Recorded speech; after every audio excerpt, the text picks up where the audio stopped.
নমস্কার, আমি বিবেকানন্দ মণ্ডল, consultant, WBNGOs। আজকের এই পর্বে আপনাদেরকে যেটা আলোচনা করব যে আমাদের যে সমস্ত এনজিও এখনও অনুদান রেজিস্ট্রেশন করেননি বা করতে পারছেন না, কীভাবে করবেন, কি প্রসেস রয়েছে, গাইডলাইন কি রয়েছে, সে বিষয়ে আজকে আলোচনা। অনেকে ফোন করেছেন বা মেল করেছেন আমাকে যে করতে পারছি না, বারবার অনেকদিন চেষ্টা করছি, ওটিপি আসে না বা ওটিপি দিলেও হয় না, রেজিস্ট্রেশন করাই যাচ্ছে না। এই বিষয়ে আমার যেটা বক্তব্য আপনাদেরকে জানাবার যে আপনারা কিছু প্রসেস ভুল করছেন, অথবা আপনাদের যে গাইডলাইনটা সেটা আপনারা ঠিকমতো ফলো করছেন না বলে। কারণ এটা খুবই গুরুত্বপূর্ণ একটা পোর্টাল যে এনজিওর জন্য, যে বিভিন্ন রকমের প্রজেক্ট এর মধ্যে থাকে, এবং এই অনুদানটা আপনার রেজিস্ট্রেশন করতে পারলে একটা পোর্টালের মধ্যেই অনেকগুলো আপনার প্রজেক্ট আপনি পাবেন। যেমন আপনারা অনেক সময় দেখেছেন যে অনুদান পোর্টালের মধ্যে আপনার বৃদ্ধাশ্রমের অনেক সময় থাকে, হ্যান্ডিক্যাপের ওপরে থাকে, তো সামাজিক এবং ন্যায় বিষয়ে অনেকগুলো প্রজেক্টগুলো থাকে। এগুলো আপনাদের প্রজেক্টগুলো অনগোয়িং বা অথবা নিউ প্রজেক্টগুলো এখানে গভর্নমেন্ট পোর্টালে আপনাদেরকে উপলব্ধ থাকে। তো আপনারা রেজিস্ট্রেশন না থাকলে কিন্তু এটা অ্যাপ্লাই করতে পারবেন না। এটা রেজিস্ট্রেশন হয়ে যাওয়ার পরে অনেকগুলো কাজ থাকে এটার মধ্যে, যেটাগুলো আপনাকে আগে থেকেই আপনাকে সেগুলো আপডেট করে রাখতে হবে। যেরকম আপনি যদি সাধারণভাবে যদি বলি আপনাকে যে প্রজেক্ট লোকেশন, তারপরে আপনার ব্যাঙ্ক অ্যাকাউন্ট, এগুলো কিন্তু আপনার আগে থেকেই কিন্তু পোর্টালে আপডেট করে রাখতে হবে। অ্যাপ্লিকেশন করার সময় দেখা যাবে সেটা আপনাকে মিসম্যাচ করছে বা আপনি করতে পারছেন না। তার জন্য কি হয় যে আগে থেকে যে কোনো ওই পোর্টালের মধ্যেই অনুদানের মধ্যে আপনার অনেকগুলো যখন অ্যাপ্লিকেশনগুলো বেরোয়, তখন ওর মধ্যেই কিন্তু আপনাকে ব্যাঙ্ক অ্যাকাউন্ট অলরেডি যদি এড করা থাকে, আপনি অনেকগুলো অ্যাকাউন্ট এড করতে পারবেন। কিন্তু যে প্রজেক্টের জন্য আপনি অ্যাপ্লাই করতে চাইছেন, আগে থেকে আপনি এটা সেভ করে রাখতে পারেন, এবং প্রজেক্ট লোকেশন আপনাকে আগে থেকেই সেট করে রাখতে হবে, নাহলে কিন্তু আপনি সেই অ্যাপ্লাই করতে পারবেন না। তো এই বিষয়টা অনেকের ইচ্ছা থাকলেও আপনারা এই অনুদান রেজিস্ট্রেশন করতে পারছেন না বা অনেকবার চেষ্টা করেছেন। তো এটা একটা পরিষ্কার একটা গাইডলাইন রয়েছে, সেই গাইডলাইনটা মেনে আপনাকে চলতে হবে। প্রথমে তো আপনাদেরকে জানাবো যে আপনারা অনুদান পোর্টালে এনজিও দর্পণে যখন যাচ্ছেন, অনেকে তো চেষ্টা করেছেন করার জন্য, অনুদান পোর্টালে যখন যাচ্ছেন, যাওয়ার পরে প্রথমত আপনাকে নিউ রেজিস্ট্রেশন করতে হবে। রেজিস্ট্রেশনটা না করলে হবে না। আপনি লগ ইন করতে আপনি তো ইউজার আইডি এবং পাসওয়ার্ড দিলে তো হবে না। আপনাকে কিন্তু লগ ইনটা করলে আপনাকে প্রথমে কিন্তু এনজিওকে আপনার অনুদান পোর্টালে রেজিস্ট্রেশনটা করতে হবে। এই রেজিস্ট্রেশনটা করতে গেলে আপনাকে ফার্স্ট যেটা আপনার কাজ, যে আপনার এনজিও দর্পণ আইডি কিন্তু থাকতে হবে।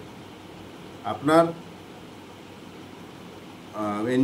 এনজিও দর্পণ আইডি কিন্তু অবশ্যই থাকতে হবে। এনজিও দর্পণ আইডি, প্যান কার্ড, এগুলো অবশ্যই থাকতে হবে।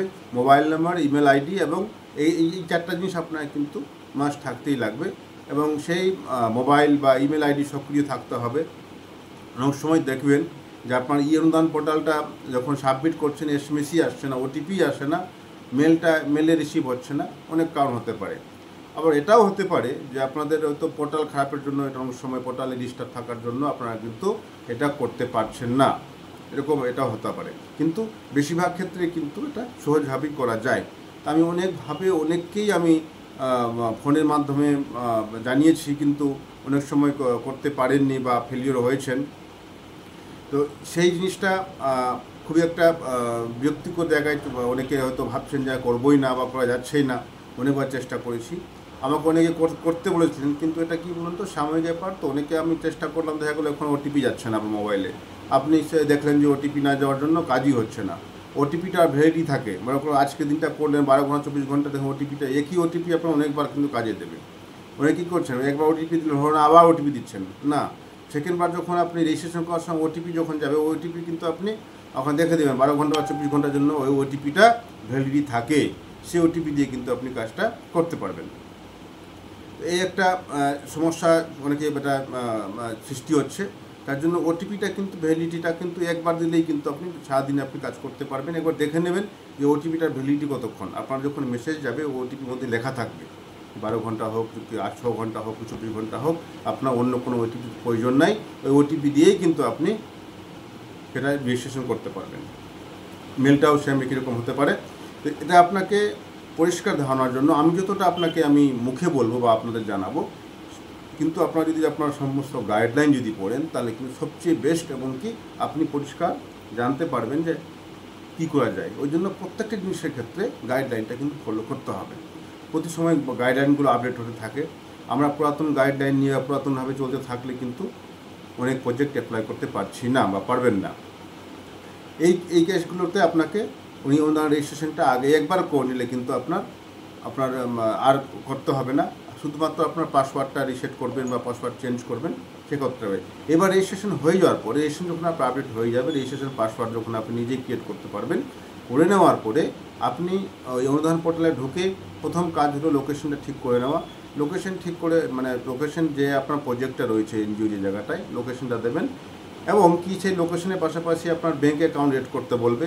ব্যাঙ্ক অ্যাকাউন্ট এড করা যায়, ওখানে অলরেডি এড ব্যাঙ্ক অ্যাকাউন্ট রয়েছে, এড প্রজেক্ট রয়েছে।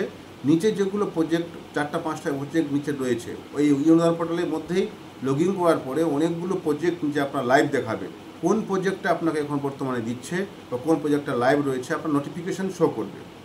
এই নোটিফিকেশানটা আপনাকে দেখতে হবে, দেখে নিয়ে সেই নোটিফিকেশানটা আবার পড়তে হবে, পড়ে নিয়ে আপনাকে যেটা চাইবে আপনাকে সেটা কিন্তু ফুলফিল করতে হবে। তবেই কিন্তু আপনি প্রজেক্ট সাবমিট হয়ে গেলে আপনার কিন্তু অলরেডি একটা, এবার প্রজেক্টটা যখন সাবমিট হয়ে যাবে আপনার, তখন আপনি কি করবেন যে প্রজেক্টের একটা অ্যাপ্লিকেশন আইডি ক্রিয়েট হয়, সেই আইডি ক্লিক করলে কিন্তু দেখা যায়।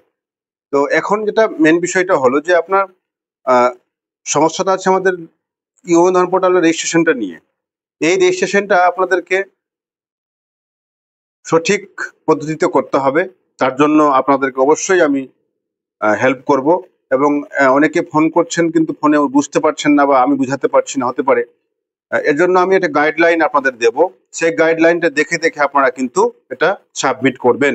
সেক্ষেত্রে কিন্তু কোনো রকম অসুবিধা হওয়ার কথা নয়। এবং কি এই গাইডলাইনটা ভালো করে পরিষ্কার হয়ে পড়বেন, এবং কি ওখানে স্টেপ বাই স্টেপ দেওয়া রয়েছে, সেই স্টেপ বাই স্টেপ দেখার পরেই কিন্তু আপনারা চেষ্টা করবেন এবং অবশ্যই এটা পারবেন। আর সবসময় মোবাইল বা ইমেল আইডিটা যেন সক্রিয় থাকে সেটা কিন্তু আপনারা একটু দেখে নেবেন। তারপরে কিন্তু ওটিপিটা বারবার করবেন না। ওটিপিটা একবারই আপনার করলে আপনি করতে পারবেন। টাইমটা দেখে নেবেন ওটিপিটা, করার পরে আপনি প্রয়োজনীয় ডকুমেন্ট নিয়ে আপনি সেটা রেজিস্টার করবেন। রেজিস্টার করার পরে তারপরে কিন্তু লগইনে যাবেন। আগে নতুন এনজিও প্রথম রেজিস্ট্রেশন করবেন, তারপরে লগইন পাসওয়ার্ডটা ক্রিয়েট হয়ে যাবে, আপনি করতে পারবেন। পাসওয়ার্ড এবং কি লগইন আইডিটা যখন আপনার ক্রিয়েট হয়ে যাবে তখনই কিন্তু আপনি লগইন করতে পারবেন।